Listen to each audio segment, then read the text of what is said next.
My name is Angela Montano. This is Prayer on the Air. I welcome you to this podcast. We come together.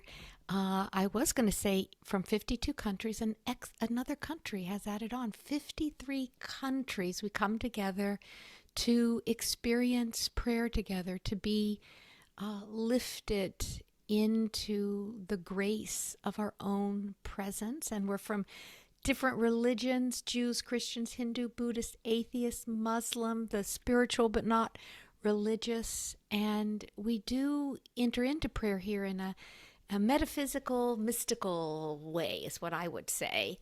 And I never know what I'm going to say when I pray. That opening prayer, I was trying my best to understand it as it was moving through. The image I got in that opening prayer was I used to be on the track team when I was in high school. And I remember, our coach just having us be at the start of the race. There were these, I don't know what they're called, but your feet go back against something that you push off against. Maybe somebody knows what those are called. And like he could talk 45 minutes on, how to get that best start. And we're not really looking for the best start in prayer as, a race in a track meet. And yet, wow, to enter into prayer, that's a real shift. I mean, we are willing to alter our consciousness in that very moment of entering prayer. And it just came forth so clearly this morning. It's not something to gloss over, like, yeah, eyes shut, bowed head, yeah. It's, it asks of us a willingness,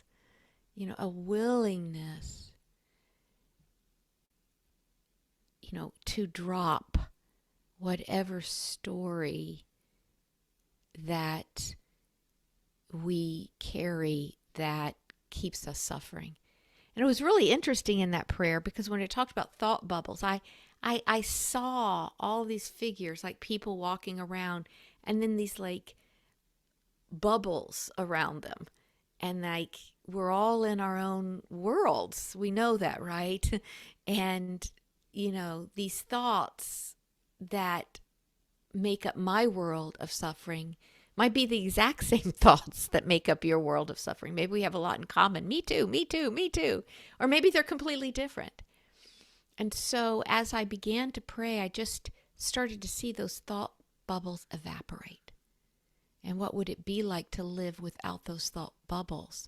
And those thought bubbles are full of, our resistance, our defensiveness. In your defenselessness lies your safety. So it made me think of different things I've read of saints having revelations of truth, speaking about naked, feeling naked. And I wonder, do we feel naked without those thought bubbles reinforcing our version of the world?